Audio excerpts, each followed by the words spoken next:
खुलुमबाय, आंनि मुङा हेमन्त बर'।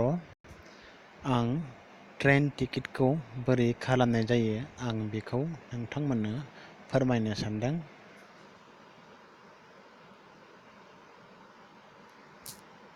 फार्स्टआव थांनांगोन नैबे IRCTC एप्सआव। बेनिफ्राय सोरबाफोर नैबेहाय इउजार नेम पासवर्ड बानायखाय बानायजागोन। आं दा नैबेहाय बानायखानायखा। बेनिफ्राय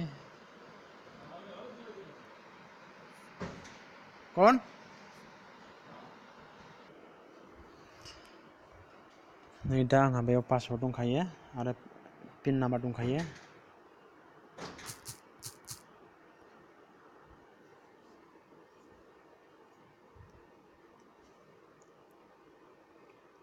बेनिफ्राय नैबेयो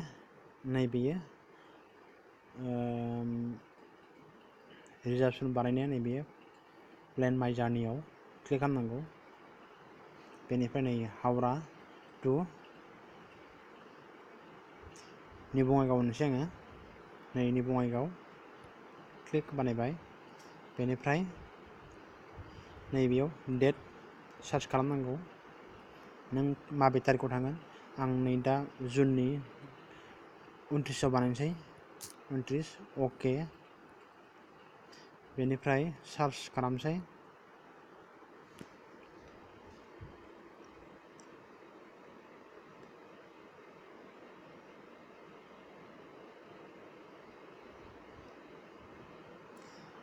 बेनिफ्राय आं नैबे मोनसे गुवाहाटी एक्सप्रेस क्लिक। नैबेनिफ्राय स्लिपार। बेनिफ्राय नै बेवहाय स्लिपाराव नै दा दं 48 वेटिं लिस्ट। ओमफ्राय ओरैनो बेसेबां चान्स दं जानायनि नैबेयाव नायनांगौ। कनफार्म प्रबाबिलिटियाव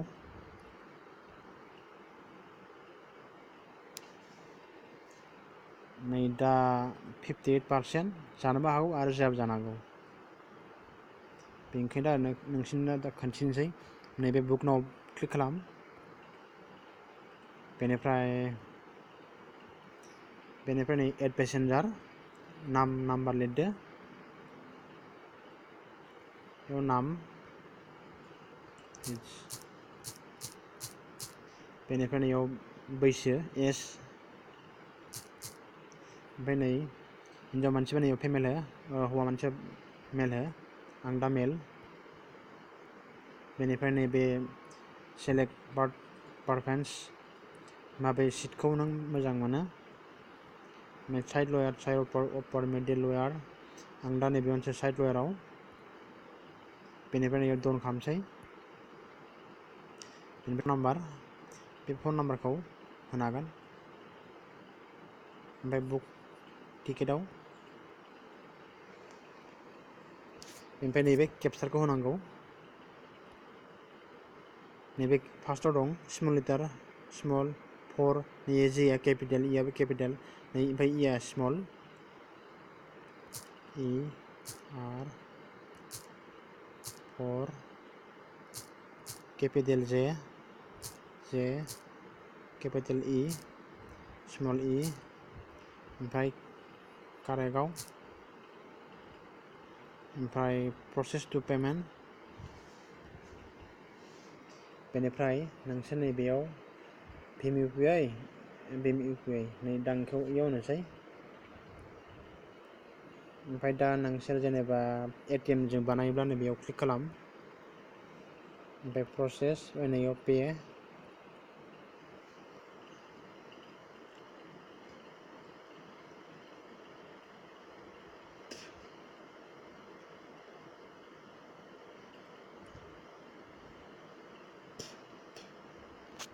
ओमफ्राय नै दा नेट बेंकिं बानायजागोन सोरहाबा दंबा। आरो क्रेडिट रावबो आरो सोरहाबा जुदि नेट बेंकिं गैयाबा नैबे क्रेडिट कार्ड डेबिट कार्डआव बानायजागोन। बेयाव कार्ड नाम्बार होनांगोन। आं दा ओरैनो होनोसै। बेनिफ्राय इयाव कार्ड नेम नाम दं बेखौ होनांगोन। नों कार्डआव जि नाम दं बेखौ होनांगोन। बर' आं ओरैनो बेखौ ओरैनो होनाय जाबाय। बेनिफ्राय नोंनि बेयाव एक्सपायार डेट मा मासाव जोबगोन बेखौ होनोसै। दा जेनेबा आंखौ होनोसै एप्रिल होनोसै ओमफ्राय बेसेयाव मागोन आंखौ जेनेबा 23 होनोसै ओमफ्राय इयाव CVV नाम्बार होनांगौ नोङो इयाव मोनथाम होनांगौ ओमफ्राय नोङो नैबेयाव पेनाव खालामबाथाय नोंनिहाय बेवहाय OTP नाम्बार फैगोन बे OTP नाम्बारखौ साबमिट खालाम बेनिफ्राय नोंनिया टिकेटआ बुक जागोन